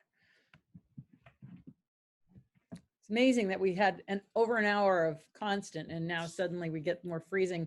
I don't know if it's that there's more demand on his internet where he is, or where your arrow is there before I lose you, or you lose me. The divot there, what it is, the remodeling of the coffin bone. Yeah. This collateral ligament is actually migrating forward. Oh. The whole coffin bone is remodeling. And you can kind of get an idea is, if your black line, bring your arrow back to where where the collateral ligaments are. Yep. Okay. And you go a little bit to your right, keep going. All right, that's where the front end of the collateral ligament is to your left a little bit. Okay. right in there. Okay, that's going up to P2. What has happened on the right-hand side, that front edge is going to be almost underneath the extensor process. Wow. So what it is when it's doing this, the whole bone is remodeling. That's why I see all this osteoporosis and all that sort of stuff. But what it is, it's because the biomechanics of loading and pull of the DDFT is changing. Right. So that's kind of just constant. That's why, and that's when you start to get all the holes inside the coffin bone, the dorsal cortex. And that's why everyone sees that. Therefore, it is normal. I do not want that in my horses. And I've seen a number of bones that are older horses that are short to, they have a very dense coffin bone, no holes. You got a picture of that? Somewhere. Okay. Just asking. Yes, I have it. Yeah. Be a nice contrast, you know. I mean, it's kind of the coffin bone is porous and it's less dense. It's because the way we're trimming. It's us. We're the culprit. Well, and you talked about last time how often does bone completely remodel? What did you say? 5 years? I thought it was 5 years. Yeah, you know. I mean, humans. That's humans. I assume it's the same in the horse. Yeah. So the calcium is totally replaced every 5 years. So ours are constant remodeling. That's why if you that's why you've probably seen older people in the 50s, they'll have braces now, because they found out if they keep the teeth straight for a long period of time, the periodontal ligament will remodel and bone will redo it. Okay. Yep. It's kind of okay. I go down one more. I don't know what I have. Now you see that will fill, and that's what you see all the time. Everyone thinks they'll take a radiograph, the bone has disappeared, but no one's actually measured it. And that's kind of why the bone is getting longer. And then the more it remodels, like that's why I always say the way we trim, we're setting these up for catastrophe. Like when these older horses that are constantly remodeling, because this was it wasn't a young horse, but it had been shod and trimmed and all this sort of stuff. But it developed laminitis, and that's when you start to see the bone crushing. So we're setting these horses up for failure. Right. That's why your trim is, and I mean, people are trying to save money because they want to trim every 6 to 8, 9 weeks or whatever. You want to trim shorter time intervals. 4 weeks, 3 weeks in the summertime. You can maybe get a little longer in the wintertime. I don't know what else I have down there. I go back to That's it. We're at the bottom. All right, go up to the nerves. Okay. This is just for you. All right. These the foot is a neurosensory organ. There are so many nerves in the foot, and it's not so much the pain nerves. That's what veterinarians use the nerves for, or we use the nerves when they're sore. The horse really doesn't give a squat about those. They're really interested in what the ground feels. That's how they get information from the ground. That's where all on the left-hand side you see all those touch and pressure and vibration receptors, and they respond to temperature, nerves. They have thermal nerves and all that sort of stuff. Okay, and they control all these vessels, but also they go to the brain, and they actually are part of the fascia. And these creatures are like this nervous system. That's another story. Okay, all right, get down one. All right. This here is what they look like. These nerves here, and most of the nerves you see in the foot, they have to do with the pain, the thermal and a variety of other controlling vessels and all that. So that's what most of them are. They're all these small peptides. That's what you see here. The black nerve is stained with a small protein or a peptide. That's what all these nerves are. That's kind of what they are. And but in the frog, I don't know if I have another picture. Yeah. Oh yeah, okay. In the back part of the foot, there are a lot of touch receptors, which you have in your fingertips when you're feeling something.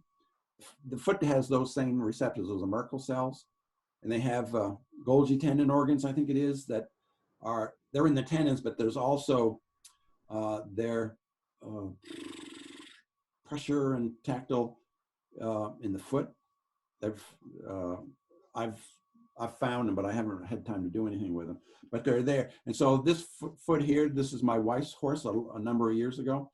And this is okay foot, but it's not a good trim. Okay, because I've learned something. You see the coronet, you see it's straight, then it curves down.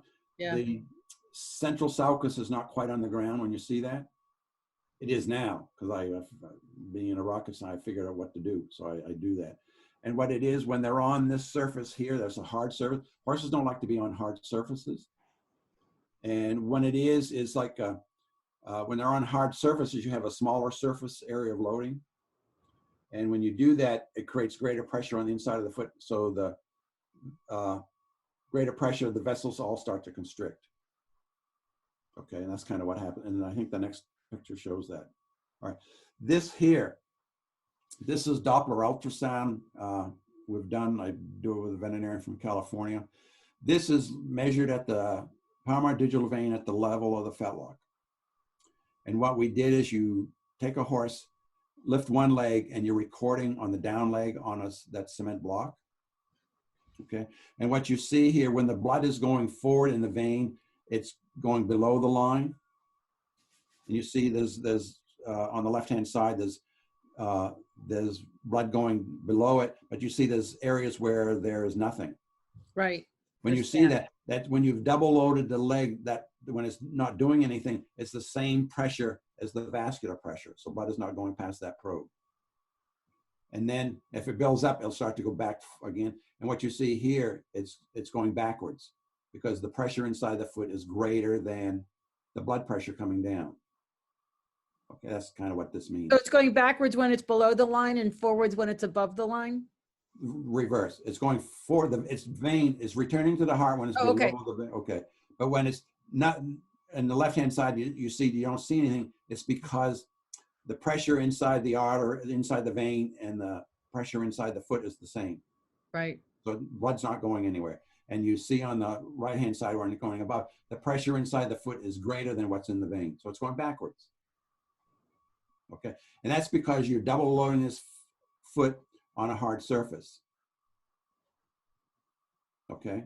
Okay. This is all about touch receptors and all. The next slide. Now, if you put this same foot on, this is kind of P-rock or a soft pad or whatever, or I use a washcloth. And what it is that the Merkel cells and touch receptors that are in the frog and the bottom part of the foot, there's a lot of them around the central sulcus, as well as in the lamina and the dorsal wall. The horses respond because these touch receptors, it becomes comfortable. So when you're out in your boots all day, you come and put your slippers on because it's comfortable. And what it is, it's comfortable in your brain, but it's in the foot, it's causing these vessels to dilate. Okay, the foot will warm up and all that sort of stuff. The next one here. So what it is, that horse we had before in this other graph, we double loaded it again, and we put a washcloth underneath the foot, double loaded, folded the washcloth, and what it is, the blood flow in the digital vein at the level of the fetlock returns to normal. That's what these sensory nerves do. You can go back up and show the other one. Keep going. The same horse is this one here a few minutes before the washcloth. The pressure inside the foot it's dramatic.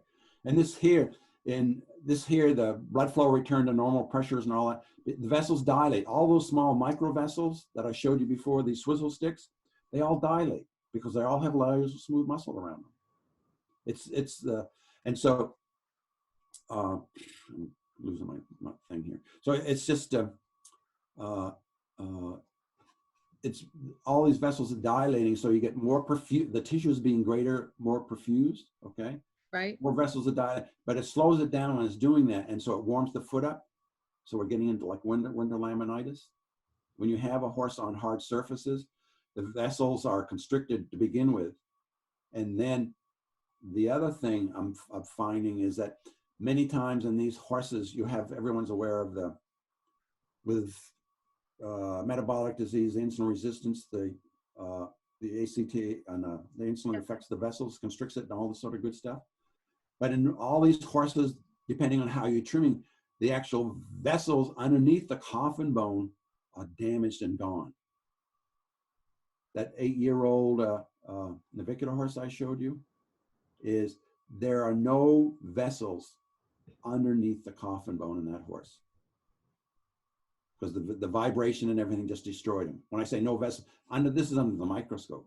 Right. There are no vessels there. And if you go back a couple more, keep going, keep going, keep going, keep going. One more, keep going. Yeah, see, right, go back one, go down one. You see all those black dots there? If I had this, the 50 slides, we have 50 pictures, you'll see how many, when I say gazillion is a very large number, those vessels are no longer there under the coffin bone of that navicular horse. And it's Navicular or laminitic? navicular. Okay. It's not what it is everyone thinks is what you call navicular, okay? If you want to call navicular a hole in the navicular bone, okay?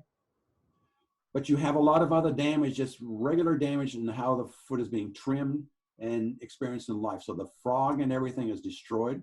The digital cushion is destroyed. Back's part of the DDFT.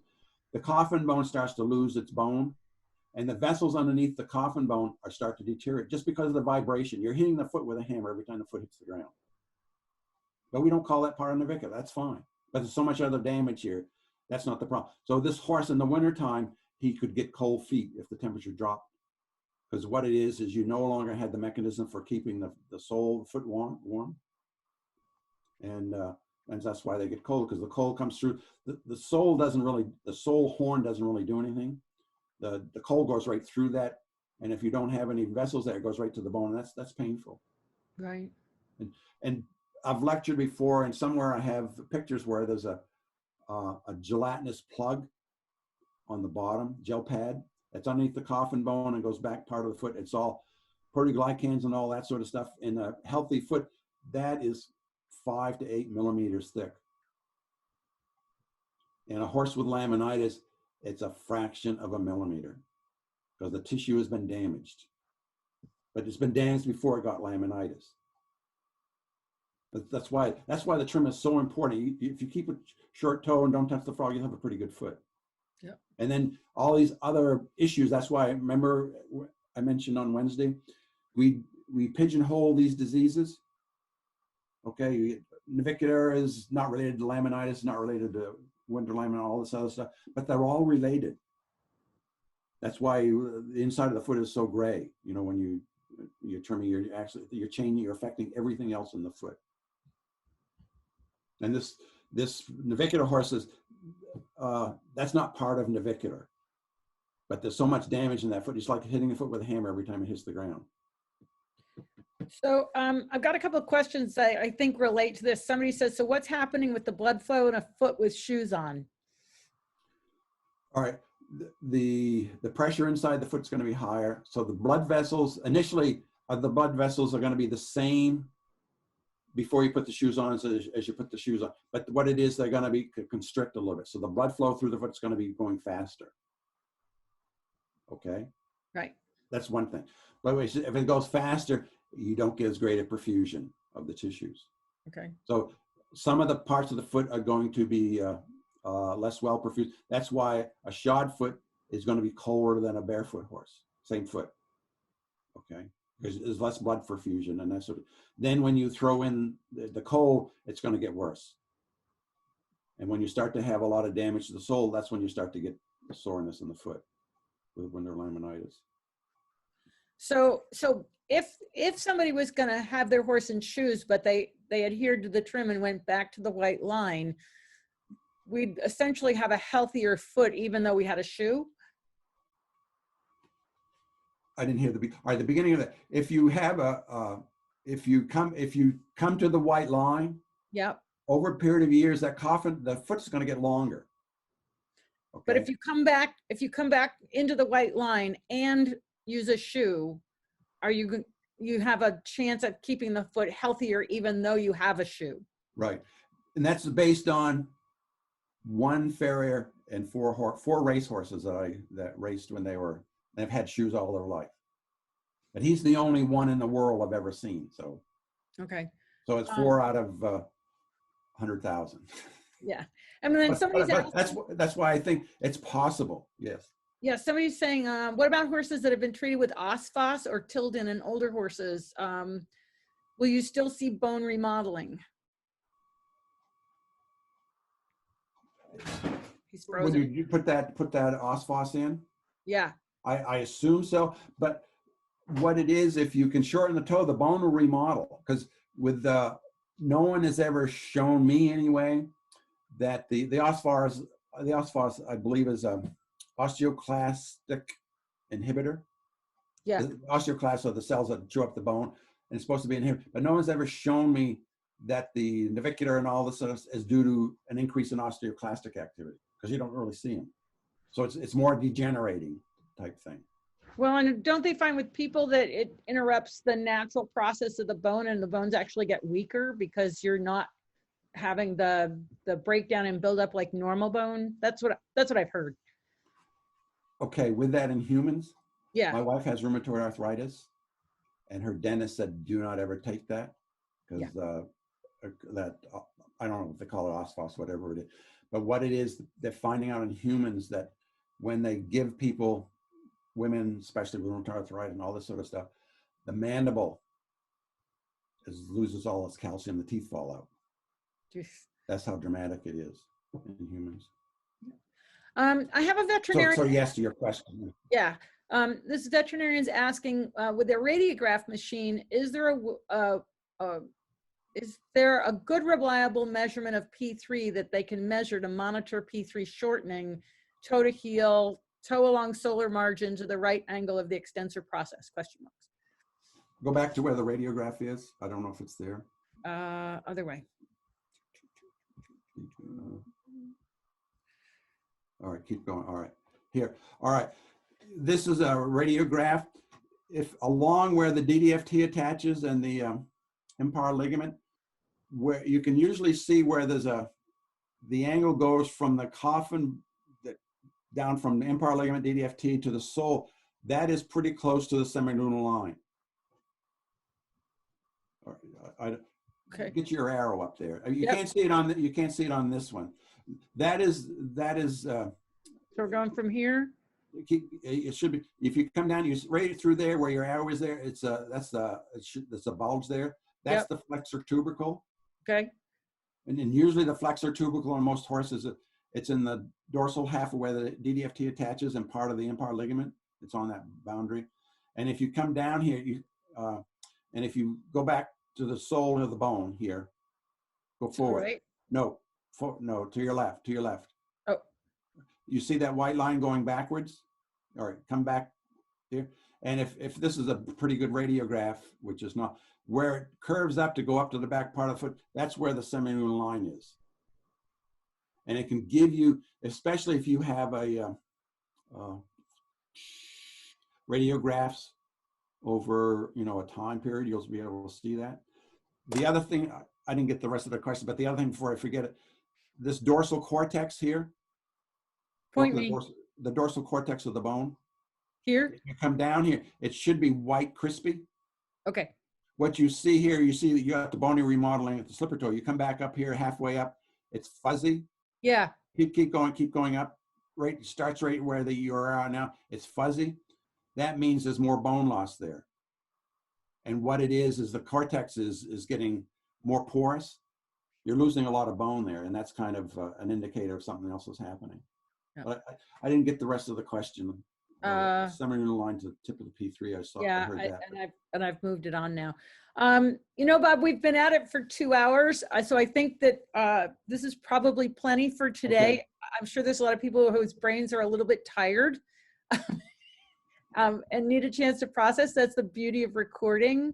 But I would really love to have you back just to have some other conversations. I know you've been looking at fascia and other interesting things. So if you're willing, we'll give you a little time off, and then I'm going to ask you to come back again.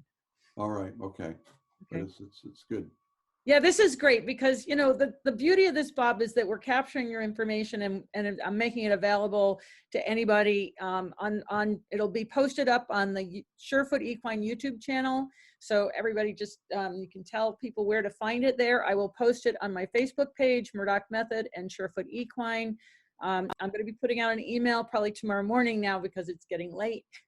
for all my guests next week. And at the bottom of the emails will be the links to the previous lectures and webinars. So please sign up for my newsletter at murdochmethod.com so that you get those links. And thank you all for joining us. There's like about 80 people that hung with us, Bob, through all the freezes. Oh, that's good. Yeah, that's good. We had 119 at one point. So you're doing awesome, Bob. Okay. And, thank you so much, and enjoy the rest of your weekend. All right. Be good. Okay. Bye. Stay safe. 6 Yep. feet.